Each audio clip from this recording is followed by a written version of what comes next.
மீட்பெரும் நம்முடைய இரட்சகருமாகிய ஆண்டவராக இயேசு கிறிஸ்துவின் நாமத்தினால் இந்த மாலையில் கூடி வந்திருக்கிற உங்கள் ஒவ்வொரு அன்போடு கூட வாழ்த்தி வரவேற்கிறேன். கடந்த கிழமை செய்தியிலே நான் ஒரு காரியத்தை குறிப்பிட்டிருந்தேன். லோத்து கூடார வாசலிலே உட்கார்ந்திருந்து இருதயத்திலே பாதிக்கப்பட்டவனாய் காணப்பட்டான். அவன் செய்ய தவறினது என்ன என்றால், ஒரு பலிபீடத்தை கட்டவில்லை. பலிபீடம் கட்டியிருந்திருந்தால் நிச்சயமாக ஜனங்கள் என்ன செஞ்சுருப்பாங்க, கேட்டிருப்பாங்க, இது என்ன அப்படின்னு கேட்டிருப்பாங்க. சுவிசேஷத்தை அறிவித்திருப்பான். இதோடு கூட நிறுத்தினேன். அதை தொடர்ந்து நீங்கள் வீட்டிலே போய் தியானித்திருப்பீர்கள் என்று நன்றாக நான் விசுவாசிக்கிறேன். அவன் உண்மையாக அப்படி ஒரு காரியத்தை செய்திருந்து ஜனங்கள் கேட்டிருப்பார்களே, ஆனால் அந்த ஜனங்கள் மனம் திரும்பியிருப்பார்கள். ஜனங்கள் மனம் திரும்பினால் தேவன் செய்ய நினைத்ததுக்கு மனம் மாறுவார். நினிவே பட்டணத்தார் என்ன செய்தார்கள் என்று சொன்னால், அவர்கள் சாம்பலிலே உட்கார்ந்த போது அது அழிய வேண்டும் என்று எதிர்பார்த்திருந்த தீர்க்கதரிசிக்கு ஆச்சரியமான ஒரு செய்தி என்னவென்று சொன்னால், கர்த்தர் கவிழ்த்து போட நினைத்த நினிவேயை கர்த்தர் ரட்சித்தார். நானும் நீங்களும் நம்முடைய நடவடிக்கைகளும் செயல்கள் மூலமாகவும் கர்த்தரை அறிவிக்கிறதன் மூலமாகவும் அநேகர் ரட்சிக்கப்படுவார்கள். அநேகர் நரகத்துக்கு போகிற பாதையிலிருந்து திரும்புவார்கள். திரும்பி எங்கே போவார்கள் என்றால் பரலோகத்துக்கு போவார்.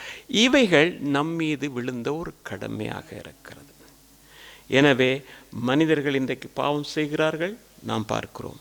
ஆனால் பாதிக்கப்படுகிறோம். நாம் அதை நினைத்து பாதிக்கப்போம். நாங்களும் ஜெபத்தில் ஜெபிப்போம், ஆண்டவரே குடிக்கிறவங்க போதை பஸ்ஸில் நல்லது. ஆனால் அவர்களிடத்திலே போய் நாம் ஆண்டவருடைய அன்பை சொல்லும்போது நிச்சயமாக அவர்கள் என்ன செய்வார்கள்னு சொன்னால், பரலோகத்துக்கு நேராக ஒன்று தயவு நாம் சொல்லுகிறோம். இரண்டாவது, நம்முடைய சாட்சியை பாதுகாத்து கொள்ளணும். நம்முடைய சாட்சியை பார்த்து நீங்கள் வாசிக்கிற நிருபங்களாக இருக்கிறீர்கள் என்று சொல்லுகிறதுனாலே நம்முடைய நடவடிக்கைகள் ஒவ்வொன்றையும் பார்க்கிறவர்கள் ஆண்டவரை தாமாகவே ரட்சிப்புக்குள்ளே நடத்துகிறதுக்கு உண்மையாக இருக்கிறார். அருமையான கர்த்தருடைய பிள்ளை, இந்த நாட்களில் நாம் கடைசி நாட்களில் இருக்கிறோம் என்பதை நாம் எல்லாரும் தெரியும். எனவே நாம் துரிதமாக செயல்படுவோம். தேவன் நம்மை ஆசீர்வதிக்க உண்மையாக இருக்கிறார். திருப்பிக் கொள்வோம். ஏசாயா தீர்க்க தரிசன புத்தகத்தில் 54ஆம் அதிகாரம் 11 14 வரைக்கும் வாசிப்போம். சிறுமைப்பட்டவளே, பெருங்காற்றில் அடிபட்டவளே, தேற்றரவற்றவளே, இதோ நான் உன் கல்லுகளை பிரகாசிக்கும்படி வைத்து நீல ரத்தினங்களை உன் அஸ்திபாரமாக்கி உன் பலகணிகளை பளிங்கும், உன் வாசல்களை மாணிக்க கற்களும், உன் மதில்களை எல்லாம் உச்சிதமான கற்களும் ஆக்குவேன். உன் பிள்ளைகள் எல்லாரும் கர்த்தரால் போதிக்கப்பட்டிருப்பார்கள். உன் பிள்ளைகளுடைய சமாதானம் பெரிதாயிருக்கும். நீதினால் ஸ்திரப்பட்டிருப்பாய். கொடுமைக்கு தூரமாவாய். பயமில்லாதிருப்பாய். திகிலுக்கு தூரமாவாய். அது உன்னை அணுகுவதில்லை. ஆமென். இந்த நாளிலே நாம் பார்க்கிற பகுதி என்னவென்று சொன்னால், இந்த செய்தியினுடைய தலைப்பு என்னவென்றால், நீதியினாலே ஸ்திரப்பட்டிருப்பாய். அதாவது நீதியினாலே நீ உறுதியாக நிற்பாய். அருமையான கர்த்தருடைய பிள்ளை, இங்கே நாம் பார்க்கிறோம், சிறுமைப்பட்டவளே, பெருங்காற்றில் அடிப்பட்டவளே, தேற்றவற்றவளே என்று சொல்லி நாம் பார்க்கிறோம். சிறுமைப்பட்டவள், ஆனால் பெருங்காற்றினாலே அடிப்பட்டவள். நமக்கு தெரியும், புயல் வீசும்போது நம்முடைய நாடுகளிலே, நமக்கு குறிப்பாக கிழக்கிழங்கையை பொறுத்தவரையிலே புயல் என்றால் நன்றாக அறிந்தவர்கள் நாங்கள். எப்படி என்று சொன்னால், மரங்களிலே எல்லாம் தொங்கிக் கொண்டிருக்கும். அப்படிப்பட்ட ஒரு நிலைமை. சாதாரணமான ஒரு குடிசை என்று வைத்துக்கொள்ளும். அந்த குடிசையிலே குடியிருக்கிற ஒருவருடைய வாழ்க்கையிலே இந்த கடும் புயல் வீசும்போது அத்தனையும் தரைமட்டமாக போய்விடும். அவர்களுடைய வாழ்க்கையில் எதுவுமே மிஞ்சாது. மிஞ்சுகிறது ஒன்று இருக்குமே, ஆனால் கண்ணீர் தான் இருக்கும். வருடா வருடம் நாங்கள் சந்திக்கிற ஒன்று அதுதான். அருமையான கர்த்தருடைய பிள்ளை, அன்பான தேவச்சனமே, அப்படிப்பட்டு அடிப்பட்டவளுக்கு தேற்றரவு என்று ஒன்றில்லை. அவளை தேற்றுகிறவர்கள் யாரும் இல்லையே என்று சொல்கிறார்கள். ஆனால் கர்த்தர் சொல்லுகிறார், அப்படிப்பட்ட உன்னை நான் பிரகாசிக்கும்படி செய்வேன். அருமையான கர்த்தருடைய பிள்ளை, அன்பான தேவ ஜனமே, அது பிரகாசிக்கும் போது எப்படி சொன்னால், சாதாரணமாக இன்றைக்கு நான் உங்களுக்கு சொல்கிறேன், ஒரு புயல் காற்றினால் அடிப்பட்டவருடைய வாழ்க்கை எப்படி இருக்குமோ அதுபோல் இன்றைக்கு கூட நம்முடைய வாழ்க்கையில் இருக்கலாம். எப்படி என்றால், நம்முடைய வாழ்க்கையில் சமாதானம் போயிருக்கலாம், சந்தோஷம் போயிருக்கலாம், வியாதி அல்லது போல தோல்வி, எதிர்பார்த்த காரியங்கள் நிறைவேறாமல் இருக்கலாம். நம்முடைய வாழ்க்கையில் ஒவ்வொரு பிரச்சனைகளை பார்க்கும் பொழுது நாமும் கூட சில வேளைகளில் அநேக காரியங்களை இழந்தவர்களாக, நிற்கதி உள்ளவர்களாக கூட இருக்கலாம். ஆனால் தேவன் நம்மை பார்த்து சொல்லுகிற ஒரு காரியம் என்னவென்று சொன்னால், கலங்காதே, நான் உன்னை பிரகாசிக்கும்படி செய்வேன். அந்த பிரகாசிக்கும்படி செய்யும் போது எப்படி இருக்கும் என்று சொன்னால், நீதியினாலே நீ ஸ்திரப்பட்டிருப்பாய், கொடுமைக்கு நீ தூரமாவாய், பயமில்லாது இருப்பாய், திகிலுக்கு நீ தூரமாவாய், அவைகள் இனிமேல் உன்னை அணுகாது. அதாவது நீ முற்று முழுவதுமாக பாதுகாக்கப்படுவாய் என்பது. அருமையான கர்த்தருடைய பிள்ளை, அன்பான தேவஜனமே, அப்படியா இருந்தால் சிறுமை என்கிறது எப்படி வருகிறது அப்படின்னா, சிறுமை தேவனால் வருகிறது, சத்ருவால் வருகிறது, மனிதர்களால் வருகிறது. இப்படி சிறுமை ஒவ்வொருவருடைய வாழ்க்கையிலும் வருகிறது. இந்த காற்று கூட சில நேரங்களில் வேகமாக அடிக்கும் போது என்ன நடக்குதுன்னா, அது பிசாசுடைய செயல்களாக கூட சில நேரம் காணப்படும். நீங்கள் பார்த்தீங்கன்னாக்கும், ஆண்டவர் கூட படகில் ஏறி என்ன காற்றை அதற்றினார், அவ்வளோதான். ஏன்னா அதில் இருக்குது, வானமண்டலத்தின் பொல்லாத ஆவிகளின் சேனைகள் என்ன செய்கிறதுன்னு சொன்னால் இப்படிப்பட்ட காரியங்களை செய்கிறது என்பதை நாம் வேதத்தினூடாகத்தான் பார்க்கிறோம். அருமையான கர்த்தருடைய பிள்ளை, அன்பான தேவ ஜனமே, ஆனால் நம்முடைய வாழ்க்கையிலும் பலவிதமான போராட்டங்கள் என்கிற காற்று வீசி இருக்கலாம். இன்றைக்கு அந்த காற்றுகளை மாற்றுவதற்கு தேவன் ஒருவரே உண்மையுள்ளவராக இருக்கிறார். அருமையான கர்த்தருடைய பிள்ளை, அன்பான தேவ ஜனமே, அப்போ தேவனால் வருகிற சிறுமை எப்படிப்பட்டதாக இருக்கும் என்றால், நீங்கள் உபாகமத்தின் புத்தகத்தில் 8ஆம் அதிகாரம் 2ஆம் 3ஆம் வசனத்தை வாசிக்கும் பொழுதே, உன் தேவனாகிய கர்த்தர் உன்னை சிறுமைப்படுத்தும்படிக்கு எதற்காக சிறுமைப்படுத்தினார் என்றால், நீ தம்முடைய கட்டளைகளை கைக்கொள்ளுவாயோ கைக்கொள்ள மாட்டாயோ என்று அவர் உன்னை சோதிக்கும்படியாக. எதுக்கு சிறுமைப்படுத்துறாரு? நீ ஏன் கட்டளைகளை கைக்கொள்ளுவாயா கை கொள்ள மாட்டாயா அப்படி சொல்லி அவர் உன்னை சிறுமைப்படுத்தி, உன்னை பசியினால் வருத்தி, மனுஷன் அப்பத்தினால் மாத்திரமல்ல தேவனுடைய வாயிலிருந்து புறப்படுகிற ஒவ்வொரு வார்த்தையினாலும் பிழைப்பான் என்பதை என்னது உனக்கு உணர்த்துறதுக்காக. நீ சாதாரணமாக இன்றைக்கி போராட்டங்கள் பிரச்சனைக்கு எது வந்தாலும் கூட தேவனுடைய வாயிலிருந்து வந்த வார்த்தையினாலே தேவன் உன்னை மறுபடியுமாக நிலைநிறுத்த உண்மையுள்ளவராக இருக்கிறார். அருமையான கர்த்தருடைய பிள்ளை, அன்பானது, அப்போ ஆண்டு சிறுமைப்படுத்துகிறதன் காரணம் என்ன? எப்படின்னா, நீ என் வார்த்தையின்படி நீ செய்கிறாயா? அநேக காரியங்களை இஸ்ரவேல் ஜனங்கள் என்ன செய்தார்கள்? அனுபவித்தார்கள், வேதனைகளை அனுபவித்தார்கள், தண்ணி தாகம், பசி, இப்படி பல பிரச்சனைகள் எல்லாம் வந்தது. ஆனாலும் தேவன் அவர்களுக்கு உதவி செய்தார், எல்லாவற்றிலும் அவர்களை மாற்றி வழிநடத்தினார் என்பதை நாம் அறிந்திருக்கிறோம். எனவே மோசே ஒரு காரியத்தை சொல்லுகிறான். எப்படி என்றால், 90ஆம் சங்கீதத்தில் 15ஆம், தேவரீர் எங்களை சிறுமைப்படுத்தின நாட்களுக்கும் நாங்கள் துன்பத்தை கண்ட வருஷங்களுக்கும் சரியாக எங்களை மகிழ்ச்சியாக்கும் என்று சொல்லுகிறான். நான் சொல்லுகிறேன், எப்படி என்றால், எங்களை பூர்ணமாக மகிழ்ச்சியாக்கும். எங்களுக்கு கொஞ்சம் மகிழ்ச்சி எல்லாம் வேணாம், அந்த அளவு மகிழ்ச்சி எங்களை பூர்ணம். அதுக்கு பிறகு எங்களுக்கு எதுவுமே இல்லை ஆண்டவரே என்று சொல்லத்தக்கதாக ஆண்டவர் மகள். இன்றைக்கு நான் ஒரு காரியத்தை சொல்வேன் என்றால், நம்ம எல்லாவற்றிலும் தேவன் ஆசீர்வதித்துத்தான் வைத்திருக்கிறார்.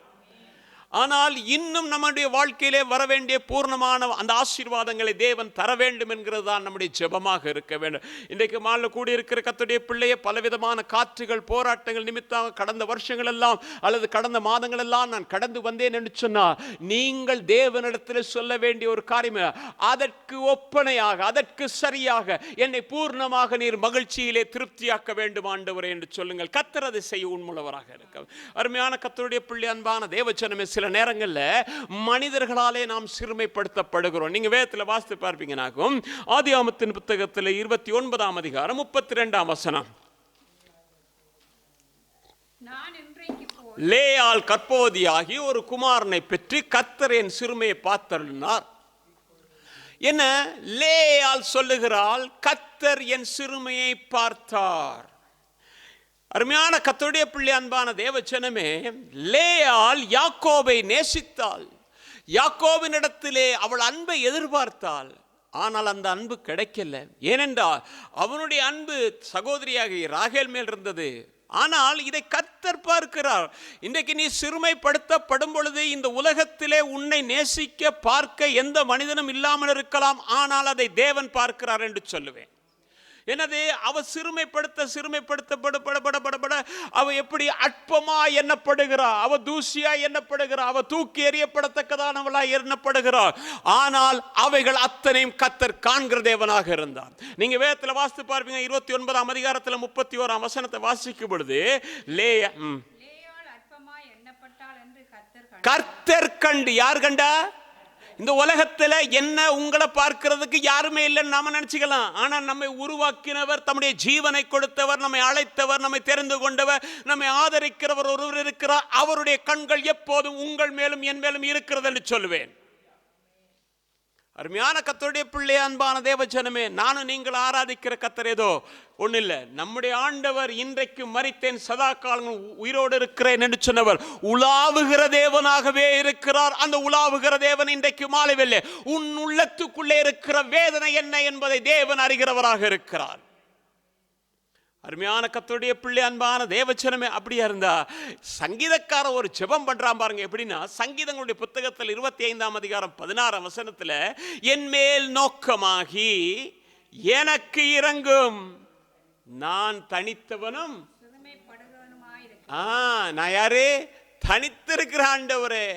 நான் சிறுமைப்ப, இன்னைக்கு நீங்க குடும்பத்தோட இருக்கலாம், பிள்ளைகளோட இருக்கலாம், பெற்றோரோட இருக்கலாம், எல்லா விதத்திலும் இருந்தாலும் ஒரு நேரங்களில் தனித்து விடப்பட்டவர்களை போல இருக்கலாம். அந்த தனித்து விடப்பட்ட நிலையிலே என்னை தேற்றுவதற்கு யாருமே இல்லை என்று சொல்லி சிறுமைப்பட்ட நிலையிலே இருக்கிற உன்னை பார்த்து தான் கர்த்தர் சொல்லுகிறது என்னவென்று சொன்னார், உன்னை பிரகாசிக்க பண்ணுவேன். நீதியினாலே என்ன நடக்கும் என்றால் சிறப்பட்டு காணப்படுவாய். யாருமே கர்த்தருடைய பிள்ளை, அன்பான தேவச்சனமே, தாவீது ராஜாவை பார்க்கும் பொழுது தாவீது ராஜாவுக்கு ஏகப்பட்ட என்ன இருந்ததுன்னு சொன்னா ஆட்கள் இருந்தாங்க. அவனுக்கு அன்பு பாராட்டுறதுக்கு இருந்தாங்க. அவனை எல்லா விதத்திலும் அவனை என்ன செஞ்சாங்க, தூக்கி சுமக்கிறது கூட ஆள் இருந்தாங்க. அவனுக்காக யுத்தம் பண்ணுகிற, அவன் தண்ணீர் குடிக்கணும்னு ஆசைப்பட்டான்னு சொந்த ஜீவனே பார்க்காதபடிக்கு போய் தண்ணீர் எடுத்துட்டு வர்றது கூட ஆள் இருந்தது. அப்படிப்பட்டவர்கள்லாம் இருக்கும்போது யோவாப் கூட ஒரு நேரம் சொல்றான், நம்முடைய தேசத்துக்காகவும் ராஜாவுக்காக நாம் யுத்தம் பண்ணுவோம் என்று சொல்கிறான். சகோதரன், இப்படியெல்லாம் இருந்தாலும் கூட அவன் தனிமைப்படுகிற ஒரு நேரமாக இருந்தது. எப்படின்னு சொன்னா, நீங்க பாருங்க, சொந்த மகன் அப்சலோம் சொந்த மகனாலே அவன் நிந்தனைக்குட்படுத்தப்பட்டவனாய் காணப்பட்டான், வேதனைக்குட்படுத்தப்பட்டவனாய் காணப்பட்டான். நீங்க வாசித்து பார்ப்பீங்கன்னா 2 சாமுவேல் புத்தகத்தில் 16ஆம் அதிகாரம் 12ஆம் வசனத்தை வாசிக்கும் பொழுது, ஒருவேளை கர்த்தர் என் சிறுமியை பார்த்து இந்த நாளிலே அவன் நிந்தித்த நிந்தனைக்கு பதிலாக எனக்கு நன்மையை சரிக்கட்டுவார் என்றான். எனது ஒருவேளை கர்த்தர் அவன் நிந்தித்த நிந்தனைகளுக்கு பதிலாக எனக்கு நன்மை சரி கட்டுவார் என்று அவன் விசுவாசித்தான். அருமையான கர்த்தருடைய பிள்ளை, அன்பான தேவஜனமே, ஒரு ராஜா என்ன செய்கிறான்னு சொன்னால் அரியணையை இழந்துட்டான். தலையில துண்டை போட்டுக்கிட்டு அப்படியே கண்ணீரோடு கூட நடந்து போகிறான். சேவகர்கள் போகிறார்கள், பலசாலிகள் போகிறார்கள். ஆனாலும் அவன் தனித்து விடப்பட்ட ஒரு நிலைமை. எப்படி என்றால், சீமை அங்கிருந்து வருகிறான், வந்து அவனை பார்த்து தூசிக்கிறான். நீங்க பார்க்கும் 7-8 வசனத்தை வாசிக்கும் பொழுது, சீமை அவனை தூசித்து, இரத்த பிரியனே, பேலியாளின் மனுஷனே, நீ தொலைஞ்சி போடான்றான். அதுக்கு பிறகு என்ன சொல்றான், சவுலின் ஸ்தானத்தில் ராஜாவான உன்மேல் கர்த்தர் சவுல் வீட்டாரின் இரத்த பழியை திரும்ப பண்ணினார். கர்த்தர் ராஜ்யபாரத்தை உன் கையிலிருந்து எடுத்து உன் குமாரன் கையிலே அதை என்ன செஞ்சிட்டாரு, இப்போ இதோ உன் அக்கிரமத்திலே நீ அகப்பட்டாய், நீ இரத்த பிரியனான மனுஷன் என்று சொல்ற. தாவீதை பார்த்து சீமை சொன்னது மட்டும் இல்ல, அங்கிருந்து கல்லை எடுத்து அடிச்சுக்கிட்டே இருக்கிறாரு. எவ்வளவு வேதனை. அப்ப கூட கேட்கிறான், அந்த செத்த நாயை கொண்டு, இல்ல கர்த்தர் தான் இப்ப அனுமதிச்சிருக்கிறாரு, கர்த்தர் அனுமதிச்சிருக்கிறாரு. இன்னைக்கு தேவ பிள்ளைய ஒரு பகுதியில கர்த்தர் உனக்கும் எனக்கும் அதை அனுமதித்திருக்கலாம், இன்னொரு பகுதியிலே யாரோ ஒருவர் உனக்கும் எனக்கும் விரோதமாக சீமையை போல எழுந்து நின்று தூசிக்கலாம், நிந்திக்கலாம். அந்த சிறுமையை பார்க்கிற தேவன் இருக்கிறார். மறுபடியும் சிங்காசனத்திலே கொண்டு வந்து அமர்த்த அவர் உண்மையுள்ளவராக இருக்கிறார். அருமையான கர்த்தருடைய பிள்ளை, அன்பான தேவச்சனமே, அப்படியா இருந்தா இன்னொரு சிறுமை வருகிறது. அது என்னன்னு சொன்னா, தேவ திட்டத்தை விட்டு, தேவனுடைய ஆலோசனை விட்டு, தேவனுடைய தெரிந்து கொள்ளுதலை விட்டு தன்னுடைய சுயமாக காரியங்களை செய்ய ஒரு மனிதன் எத்தனிக்கும் போது அல்லது போனால் செயல்படும் போது தேவன் அவனை சிறுமைக்கு ஒப்பு கொடுக்கிறவராக இருக்கிறார். நீங்க வேதத்துல பார்ப்பீங்கன்னா சங்கீதங்களுடைய புத்தகத்துல 106 அதிகாரம் 43 வசனத்தை வாசிக்கும் பொழுது, அநேகந்தரம் அவர்களை விடுவித்தார், அவர்களோ தங்கள் யோசனையினால் அவருக்கு விரோதமாய் கலகம் பண்ணி தங்களுடைய அக்கிரமத்தினால் சிறுமைப்படுத்தப்பட்டார்கள். எனது அநேக தரம் அவர்களை விடுவித்தார். இக்கட்டுகள், ஆபத்துகள், நெருக்கங்கள், போராட்டங்கள், சிறுமைப்படுத்தல் வரும் பொழுது தேவன் விடுதலை செய்கிறார். விடுதலை செய்தாலும் கூட தேவ ஜனங்கள் மறுபடியும் விழுந்து விழுந்து எழும்பும் போதும் கூட தேவன் அவர்களை தூக்கி நிறுத்துகிறார். ஆனாலும் சில நேரங்கள் என்ன செய்யறான்னு சொன்னா, அவர்கள் யோசனையினாலே அக்கிரமத்தினாலே சிறுமைப்படுத்தப்படத்தக்கதாக அவர்களை ஒப்பு கொடுத்து விடுகிறார். ஏனென்றால் ஒரு முறை 2 முறை நான் சொன்னேன், நீ கேட்கல, பல முறை சொன்னேன், கேட்கல. ஆனால் நீயாகவே அதை உணர்ந்து, நீயாகவே மனம் திரும்பி, நீயாகவே என்னிடத்தில் வர வேண்டும் என்கிறது தான் தேவனுடைய திட்டம். நீங்க எரேமியா தீர்க்கதரிசன புத்தகத்தை வாசிட்டு போகும்போது பார்த்தீங்கன்னாக்கோ தேவனுடைய காரியங்கள் எப்படி இருக்கிறது என்று சொல்லி நாம் நன்றாக கற்றுக்கொள்ள முடியும். அருமையான கர்த்தருடைய பிள்ளை, அன்பான தேவ ஜனமே, நீங்க பார்ப்பீங்கன்னா தேவ திட்டத்தை அவமதப்படுத்தும் போது, நீங்க பாருங்க நியாயாதிபதியுடைய புத்தகத்தில் 16 அதிகாரம் 19 வசனத்தை வாசிக்கும் பொழுது, அவள் அவனை தன் மடியிலே நித்திரை செய்ய பண்ணி ஒருவனை அழைத்து அவன் தலைமையின் 7 ஜடைகளையும் சிறப்பித்து அவனை சிறுமைப்படுத்த தொடங்கினாள். அவன் பலம் அவனை விட்டு நீங்கிற்று. எப்ப பலம் நீங்கிற்று, பலம் இருக்க வரையிலும் அவன் தன்னை வெளிப்படுத்த முடியும். பலம் நீங்கிருச்சு. என்னது? அவனுக்கு ஏற்கனவே அவனுக்காக சிலர் தியாகம் பண்ணினார்கள், தாய் தகப்பன் தியாகம் பண்ணினார்கள், அவனை பெற்றார்கள், தேவ கட்டளையின்படி அவனை வளர்த்தார்கள். அப்ப கூட சொன்னாங்க, நீ ஏப்ப அங்க போகணும், அங்க போகாத, நீ அந்த இடத்துல போய் பெண் எடுக்காத, அது சரியில்லை, நமக்குள்ள எடு, அப்படியெல்லாம் சொன்னாங்க. அதே வேலை என்னன்னா, நீ செத்ததின் இடத்துல போகக்கூடாது அப்படின்னா இவர் போய் என்ன, செத்த சிங்கத்தின் இடத்துல இருக்கிற தேனை தானும் சாப்பிட்டு மற்றவனையும் கெடுத்தான். தகப்பன் தாய்க்கு என்ன செஞ்சான்? அதுகளும் ஒன்றும் கேட்கல, எங்கேருந்து வந்துச்சுன்னு கேட்கல. ஏன்னா நம்ம பிள்ளை செய்கிறதெல்லாம் நல்லா தான் இருக்கும். சாப்பிட்டோன்னு என்னாச்சு? எல்லாம் முடிஞ்சு. இப்போ மறுபடியும் போகிறான், தெளிலாத இடத்துல போய் மடியில் படுத்துட்டான். மடியில் படுத்து அப்படியே அவன் என்ன செய்யா, நித்திரை பண்ண வச்சா. நித்திரை பண்ணினோன்னா பெலிஸ்தியர்கள் வந்தார்கள், வந்து அவனை பிடித்தார்கள், பிடித்து அவனை கட்டி அவனை சிறுமைப்படுத்த போது அவனிடத்தில் இருந்த அந்த பலன் போய்விட்டது. தேவ ஜனமே, உங்களுக்கும் எனக்கு ஒரு பலன் கொடுக்கப்பட்டிருக்கிறது என்றால் அது பரிசுத்த ஆவியானவருடைய ஒரு பலன். அந்த பரிசுத்த ஆவியானவருடைய பலனை தற்காத்துக் கொள்ள வேண்டியது உங்களுடையதும் என்னுடைய கடமையாக இருக்கிறது. யாரு? தாவீது சொல்லும்போது ஒரு காரியத்தை சொல்லுகிறார், நீர் தந்த பரிசுத்த ஆவியானவரை என்னை விட்டு எடுத்துக்கொள்ளாதிரும் ஆண்டவரே. அவர் போயிட்டா நான் எல்லாமே இல்லாம போயிரும். ஏனென்றா இப்ப பாட்டு படிச்சீங்க, வழி நடத்துகிற ஆவியானவர், துணை இருக்கிற குணப்படுத்துகிற ஆவியானவர், தேற்றுகிற ஆவியானவர் என்னை விட்டு போக கூடாது. அவரை எப்படியாகலும் எனக்குள்ளே வைத்திருக்க வேண்டும் என்கிறது ஒவ்வொரு தேவ பிள்ளைக்கும் இருக்க வேண்டிய ஒரே ஒரு வாஞ்சாக இருக்கணும். அருமையான கர்த்தருடைய பிள்ளை, அன்பான தேவச்சனமே, அந்த வாஞ்சை இருக்குமே ஆனால் தேவாவியான உனக்குள்ளே வாசம் பண்ணும் பொழுது நீ சிங்கங்களை அல்ல, நீ மலைகளை அல்ல, எல்லாவற்றுக்கும் மேலாக நடக்கத்தக்கதாய் கர்த்தர் உனக்கு உதவி செய்வார். அப்பொழுது என்ன? சிங்கத்தை கிழிக்கலாம், கரடியை கிழிக்கலாம், உம்மாலே நான் ஒரு சேனைக்குள்ளே பாய்வேன், உம்மாலே ஒரு மதிலை தாண்டுவேன் என்று சொல். எப்ப? ஆவியானவர் இருக்கும்போது மட்டும்தான். அந்த ஆவியானவரை தக்க வைத்துக் கொள்ள வேண்டியது யாருடைய கடமை? நான் உங்களுடைய. ஏனென்றால் அவரை துக்கப்படுத்தக்கூடாது. இயேசு சொல்லும்போது சொன்னாரு, நீங்க அவரை துக்கப்படுத்தாதீங்க, அவரை துக்கப்படுத்தினா அவர் சகிக்க மாட்டாரு.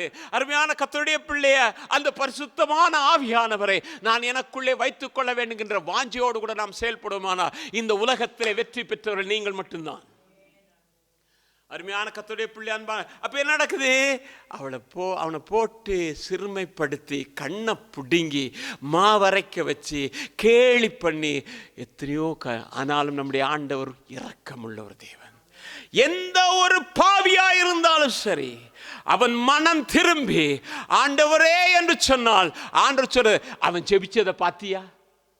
வேதத்தில் இருக்கா? அவன் ஜெபிச்சதை பாத்தியா? அவன் என்கிட்ட விண்ணப்பம் பண்ணதை பாத்தியா? நான் எப்படி எப்பா விடுறது? நான் எப்படி விடுறது? ஆகா, அப்போ கேட்டியா?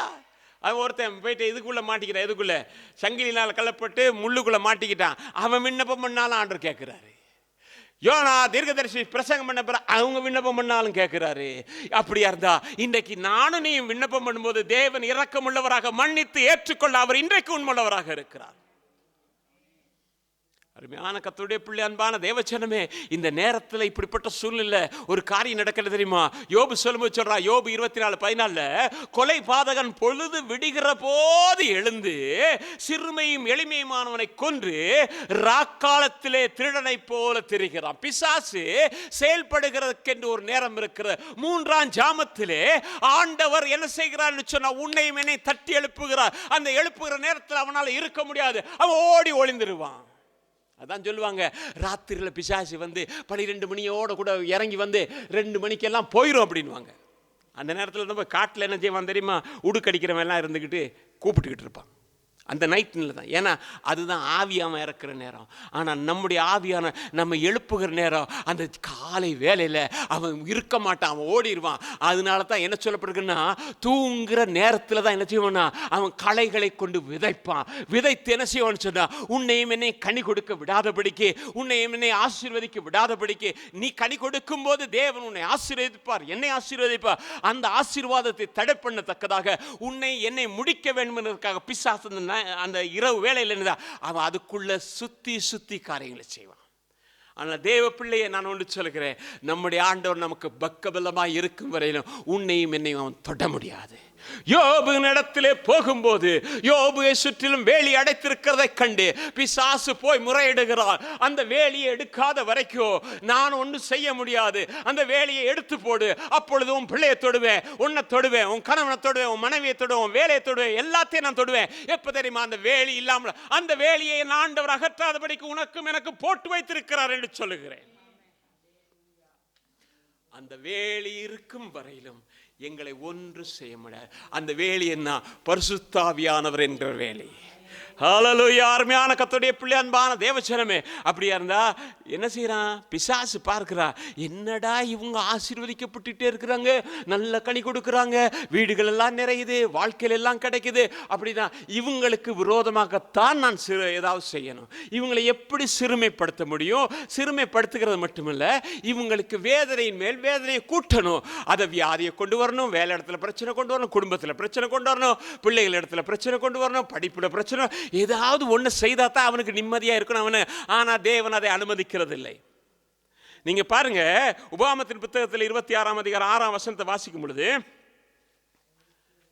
எகிப்தியர் எங்களை ஒடுக்கி எங்களை சிறுமைப்படுத்தி எங்கள் மேல் கடினமான வேலைகளை சுமத்தின போது,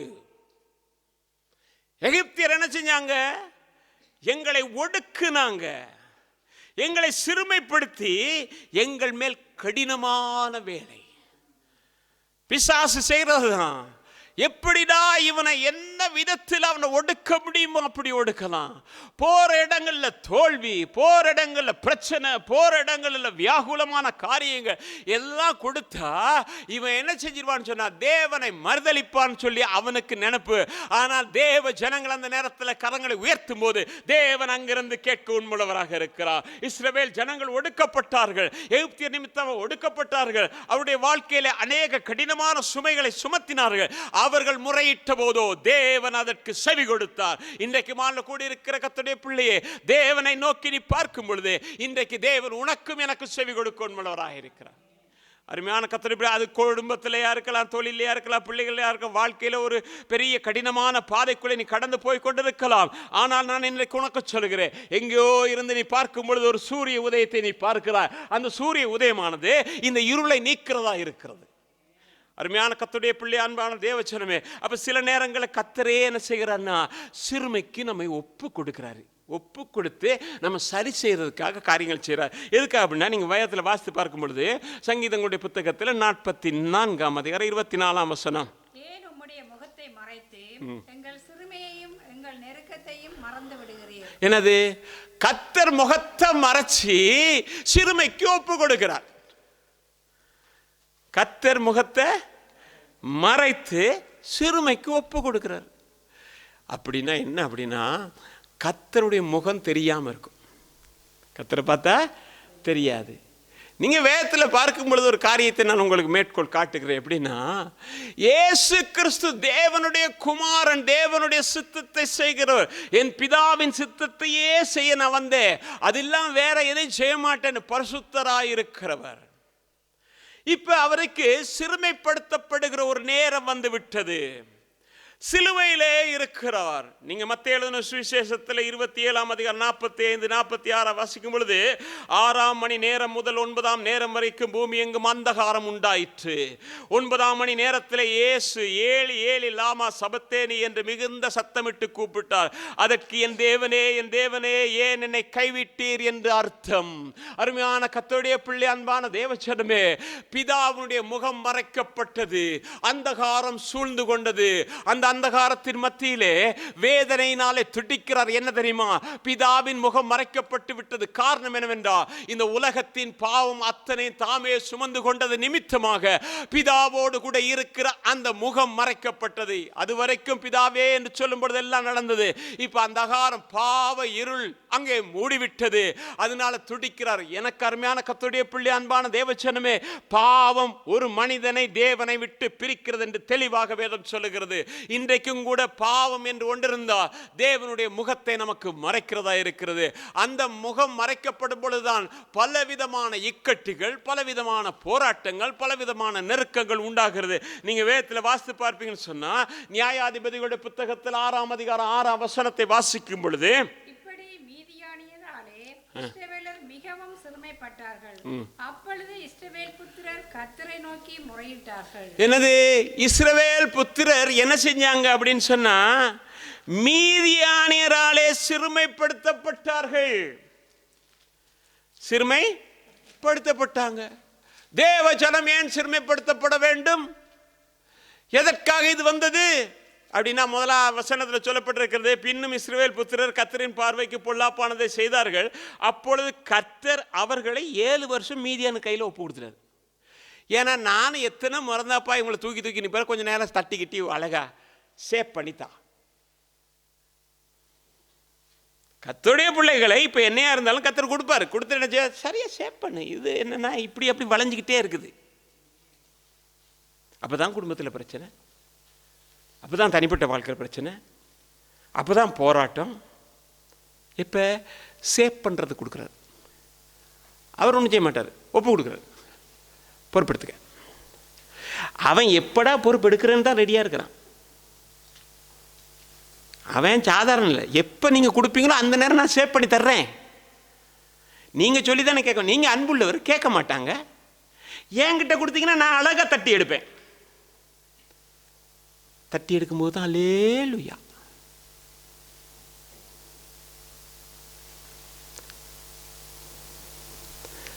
நீங்கள் வேதத்தில் பார்க்கும்போது எரேமியா தீர்க்க தரிசனம் 44ஆம் அதிகாரம் 18-19 வாசிங்கன்னா, நாங்கள் வானராக்கி தூபம் காட்டும் பொழுது அவர்களுக்கு பானபலிகளை வார்க்காமலும் போனது முதற்கொண்டு எல்லாம் எங்களுக்கு குறைப்பட்டது. பட்டயத்தாலும் பஞ்சத்தாலும் அழிந்து போனோம். மேலும் நாங்கள் வானராக்கினிக்கு தூபம் காட்டி அவளுக்கு பானபலிகளை வார்த்த போது நாங்கள் எங்கள் புருஷரின் அனுமதி இல்லாமல் அவளுக்கு சுட்டு வார்த்து நமஸ்கரித்து வந்தோம். அப்போ நாங்கள் நல்லா தானே இருந்தோம்? நல்லா தானே இருந்தோம். புருஷங்கிட்ட கூட கேட்கல. அந்த காலத்திலேயே எப்படி இருந்திருக்கு பார்த்துங்க. தைரியமாக காரியம் செய்கிறதுக்கு போயிட்டு என்ன சுட்டுருக்காங்க, நல்ல பணியாரம்லாம் சுட்டு சாப்பாடு கொடுத்து என்ன குறை இல்லாமல் இருந்துச்சான். நீங்கள் அதே எரேமியாவில் 7ஆம் அதிகாரம் 18-19 வாசிங்கன்னா, எனக்கு மனவுண்டாக்க அந்நிய தேவர்களுக்கு பானபலிகளை வார்க்கிறார். அவர்கள் வானராக்கினிக்கு பணியாரங்களை சுடும்படி பிள்ளைகளை விறகு பொறுக்கிறதுக்கு என்ன செய்கிறாங்க, அனுப்பி பிதாக்கள் நெருப்பு மூட்டுகிறார். ஸ்திரீகள் என்ன செய்கிறாங்க, காலையிலேயே விலனே இருந்துச்சு ஜெபம் பண்ணுறாங்களோ இல்லையோன்னு தான் மாப்பி செய்கிறாங்க. எதுக்கு? கொண்டு போய் பலியிடுறதுக்கு. அப்போ ஆண்டு சொல்ற, அவர்கள் எனக்கா மனமடி உண்டாக்குறார்கள், தங்கள் முகங்களை வெட்கப்படுத்தும்படிக்கு அவர்கள் தங்களுக்கல்லவோ மனமடி உண்டாக்குறார்கள். அது தெரியாமல் இருக்காங்களே. அவங்க நினச்சிக்கிட்டாங்க, நான் இப்படி செஞ்சால் நான் கோவப்பட்டு அப்படி இப்படியே எனக்கு அதில் அவமானம் வந்துடும் அப்படின்னு நினைக்கிறாங்க. ஆனால் எனக்கு ஒன்று வராது. யாருக்கு? அது அவங்களுக்கு தான். யாராக இருக்கலாம், யாராக இருக்கலாம். தேவனுடைய வார்த்தை சமமாக தான் இருக்கு. ஆனால் ஒன்று சொல்லுகிறேன், தேவன் நாம் சில நேரங்களில் தவறு இழைத்தாலும் கூட இரக்கமுள்ளவராகத்தான் இருக்கிறார், மன்னிக்கிறவராக இருக்கிறார். வேதம் சொல்லுகிறது அவர்களிடத்திலே மன்னிப்புகளும் உண்டு என்று சொல்லப்படுகிறது. மனம் திரும்புதல் ஒன்றுதான் நமக்கு தேவை. நீங்க வேதத்தில் வாசித்து பார்த்தீங்கன்னா புலம்பலுடைய புத்தகத்தில் 3ஆம் அதிகாரம் 33ஆம் வசனம், அவர் மனப்பூர்வமாய் மனப்புத்திரனை சிறுமியாக்கி சஞ்சலப்படுத்துகிறது இல்லை. அவர் என்ன செய்யறது இல்லையா, மனப்பூர்வமா இவனை இப்படித்தான் தண்டிக்கணும், இவனுக்கு இப்படித்தான் செய்யணும் செய்ய ஒரு நாளும் அவர் மனப்பூர்வமா செய்யறதில்லை. ஏனென்றால் 32ஆம் வசனம் சொல்லுகிறது, அவர் சஞ்சலப்படுத்தினாலும் தமது மிகுந்த கிருபையின்படி இறங்குவார். அவர் சில நேரம் ஒப்பு கொடுத்தாலும் இரக்கமுள்ளவராக இருக்கிறார். சில நேரம் பெற்றோர் பிள்ளைகளுக்கு அடித்தாலும் என்ன செய்வாங்க, வா அப்படின்னு கூப்பிட்டு போய் என்ன செய்வாங்க, தேவையானது வாங்கி கொடுப்பாங்க. ஏன்னா அந்த பிள்ளை அழுதுருச்சு, அந்த பிள்ளைடைய அந்த கண்ணீரை பார்த்தோன்னா தாங்க முடியாது என்று சொல்லி. அதை விட நம்முடைய பரம தகப்பன் மேலானவர், பொல்லாதவர்களாகிய நீங்கள் உங்கள் பிள்ளைகளுக்கு நல்ல ஈவுகளை கொடுக்க அறிந்திருக்கும் போது உங்கள் பரம பிதாவானவர் அதில் விசேஷித்தவர்கள் கொடுப்பது அதிக நிச்சயம் அல்லவா. அப்படியா இருந்தா அவர் தண்டித்தாலும் கூட காயம் கட்டுகிறவராக ஆற்றுகிறவராக இருக்கிறார். ஓ அருமையான கர்த்தருடைய பிள்ளை, இப்படிப்பட்ட ஒரு தேவனை ஆராதிக்கத்தக்கதா உன்னையும் என்னை கர்த்தர் தேர்ந்தெடுத்திருக்கிறது ஒரு மேலான ஒரு பாக்கியம் என்று நான் சொல்லுவேன். அருமையான கர்த்தருடைய பிள்ளை, அன்பான தேவச்சன யோபுடைய புத்தகத்தில் நீங்கள் பாருங்க, இன்னொரு சிறுமை வருது. வரும்பொழுது என்ன நடக்குன்னா, நம்முடைய வாழ்க்கையில் சிறுமை வந்துருச்சுன்னா சாதாரணமாக சும்மா போகிறதில்ல. சிறுமை வந்தவங்க என்ன தெரியுமா செய்வாங்க, புலம்ப ஆரம்பிப்பாங்க. புலம்ப ஆரம்பி நீங்கள் வாசித்து பாருங்க, யோபுடைய புத்தகம் 10ஆம் அதிகாரம் 15.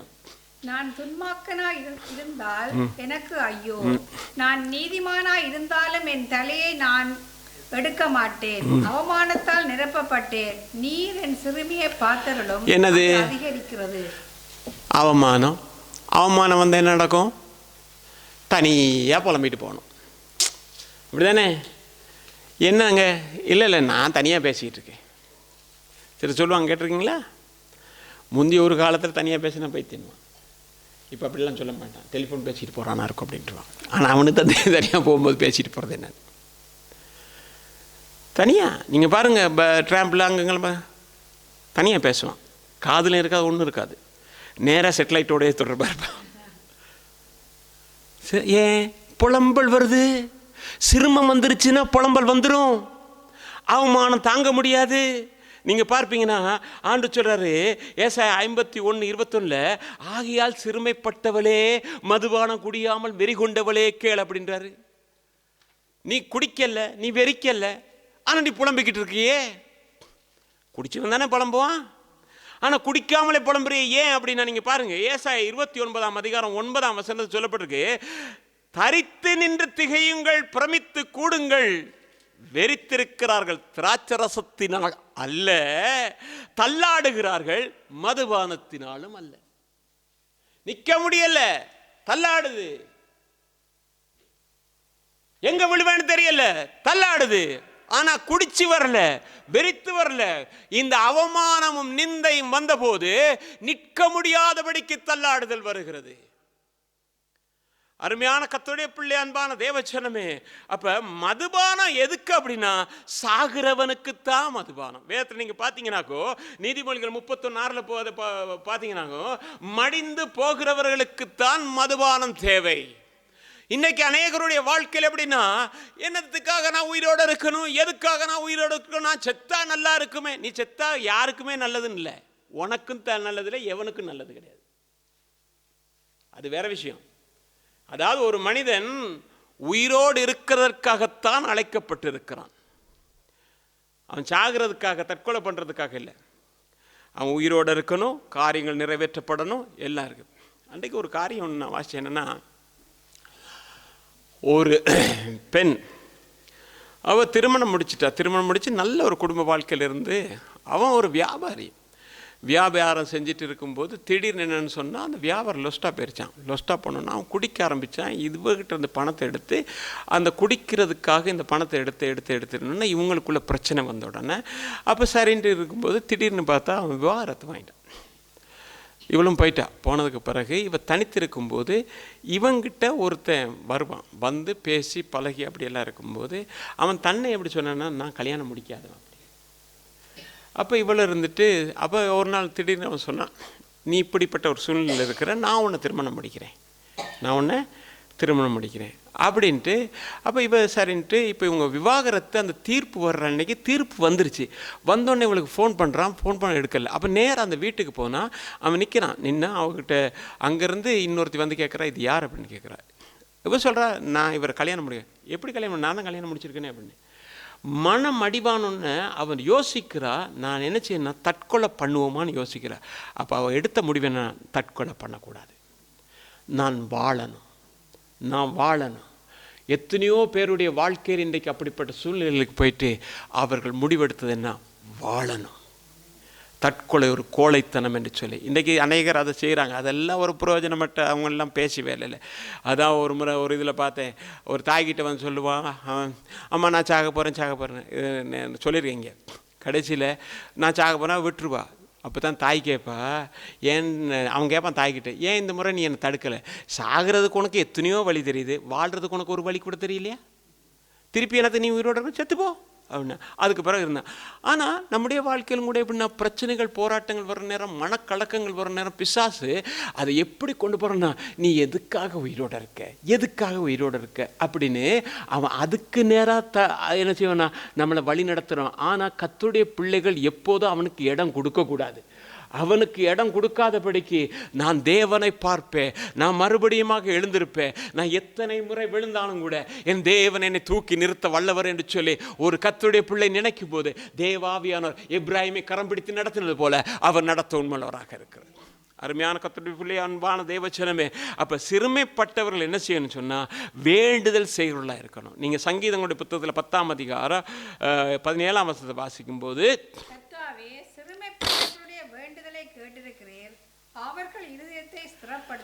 சிறுமைப்பட்டவர்களுடைய இருதயம் இன்றைக்கு தள்ளாடுகிற ஒரு நிலைமையில இருக்கும் போது தேவனை நோக்கி விண்ணப்பம் பண்ணினால் அதை அவர் ஸ்திரப்படுத்த உண்மையுள்ளவராக இருக்கிறார், அதை உறுதியாக வைக்க உண்மையுள்ளவராக இருக்கிறார். கர்த்தருடைய அப்போ பதில் எப்படி தெரியுமா இருக்கும், நான் உன்னை சிறுமைப்படுத்தினேன், இனி உன்னை சிறுமைப்படுத்தாதிருப்பேன்.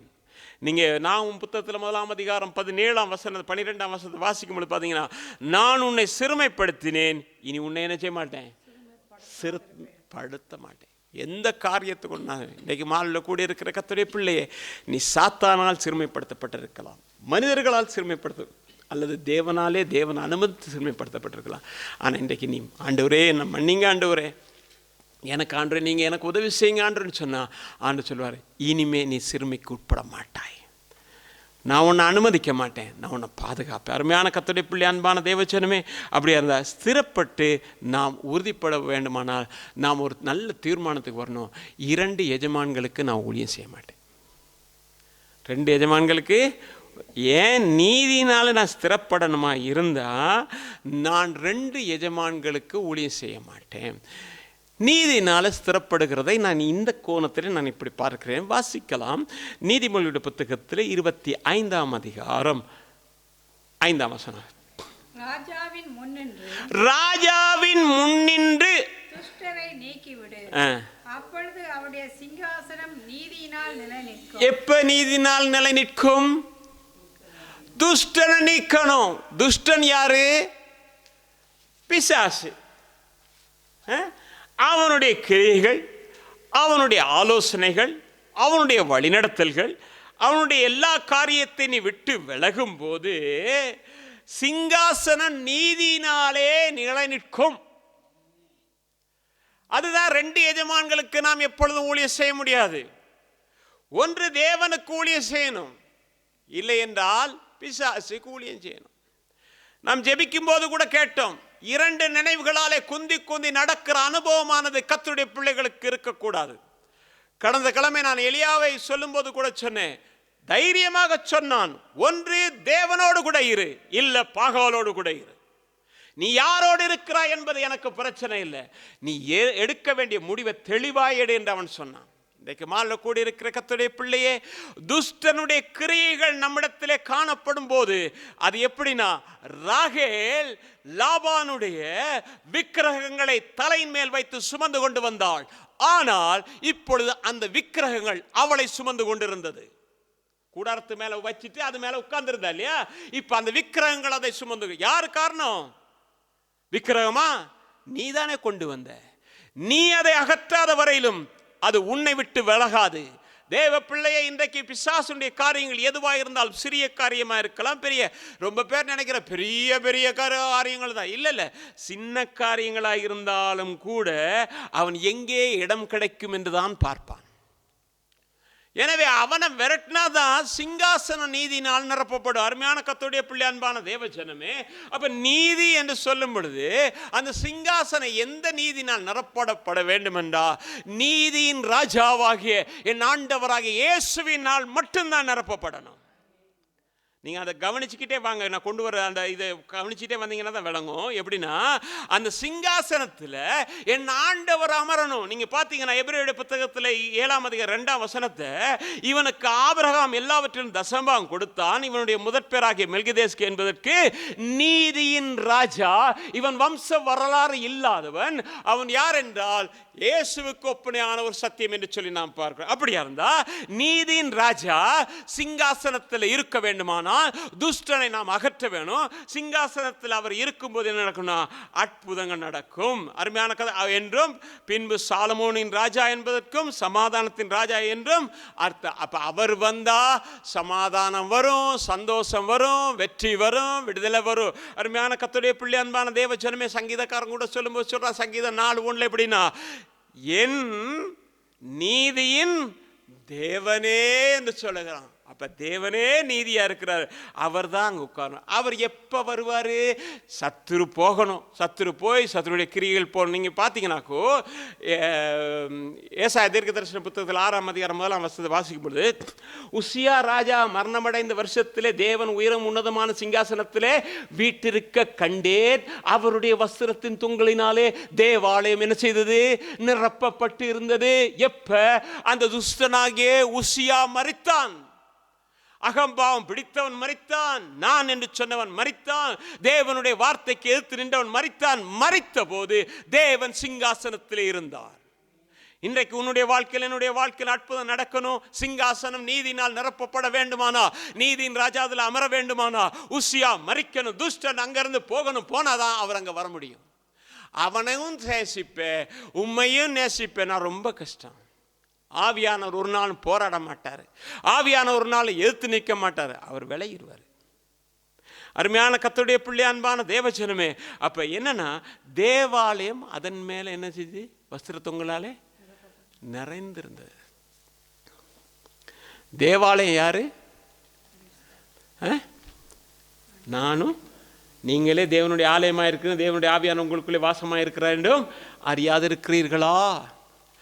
நானும் நீங்களும் தேவனுடைய ஆலயமாய் இருக்கும் போது, நீதியின் ராஜாவுடைய அந்த வஸ்திரம் நம்மை மூடும் போது, நாம் சத்துருவுக்கு மறைக்கப்படுகிறோம். சத்துருவுக்கு மறைக்கப்படும் பொழுது எந்த சத்துருடைய கிரியையும் உங்கள் வீட்டிலோ என் வீட்டிலோ நடக்கிறதுக்கு தேவன் அனுமதிக்கிறதில்லை.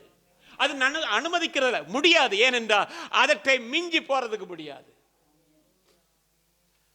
அருமையான கர்த்தருடைய பிள்ளை, அன்பான தேவச்சனமே, அப்ப நீதியின் ராஜா அந்த வஸ்திரத்தினால நிறைஞ்சிருக்கணுமா இருந்தா, நம்முடைய வாழ்க்கையில இன்றைக்கு நம்ம என்ன சொன்னா, நீதியின் ராஜாவை மட்டும்தான் அந்த சிங்காசனத்தில் அமர வைக்கணும். அவர் மட்டும்தான் இந்த ஆலயத்துக்குள்ள உட்காரணும். இந்த ஆலயத்துக்குள்ள அவர் உட்கார்ந்தா நாம் மகிமையினாலே மூடப்பட்டவர்களாய் காணப்படும். அந்த மகிமையினால் மூடப்பட்டா அந்த மகிமையானவைகள் மேலெல்லாம் காவல் பண்ணப்படும். காவல் பண்ணப்பட்டால் எந்த சத்துரும் உள்ள வர முடியாது. அதனால தான் சொன்னார் எப்படின்னா, உன் பிள்ளைகள் கர்த்தரால் போதிக்கப்பட்டிருப்பார்கள், உன் பிள்ளைகளுடைய சமாதானம் பெரிதாக இருக்கும். ஏசாயா தீர்க்கதரிசன புத்தகத்தில் 54ஆம் அதிகாரம் 13ஆம் வசனத்தை நாம் வாசிக்கும் பொழுது நாம் பார்த்தோம் எப்படின்னா, உன் பிள்ளைகளுடைய எல்லாரும் கர்த்தரால் போதிக்கப்பட்டிருப்பார், உன் பிள்ளைகளுடைய சமாதானம். இன்றைக்கு பிள்ளைகளுடைய வாழ்க்கை குறித்து நாம் கவலைப்பட தேவையில்லை. பிள்ளைகளை குறித்து கவலைப்பட தேவையில்லை. ஏனென்றால் பிள்ளைகளை கொடுத்தவர் கர்த்தர். கொடுத்த கர்த்தருக்கு நம்ம விட அக்கறை இருக்குன்னு நான் எப்பயும் சொல்கிறது தான். எனக்கு என் பிள்ளைய குறித்து அக்கறை இருந்தா எனக்கு கொடுத்த உமக்கு அதை விட கூட அக்கறை இருக்குது. ஏன்னா பிள்ளைகள் கத்தரால் உண்டாகிற சுதந்திரம் தானே. அப்படி இருந்தால் கொடுத்தவர் நீர் தானே. யார் ஈசாக்கு சொன்னான், நான் என்ன தேவனோ அப்படின்னு தானே கேட்டான். அப்போ தேவன் தானே பிள்ளைய கொடுக்குறாரு. பிள்ளைய கொடுத்தாரு, நாங்கள் வளர்த்தோம். பிள்ளைய வளர்க்கும் போது தேவன் பார்க்குறாரு, தேவன் எங்களை விட அக்கறை உள்ளவராக இருக்கிறாரு.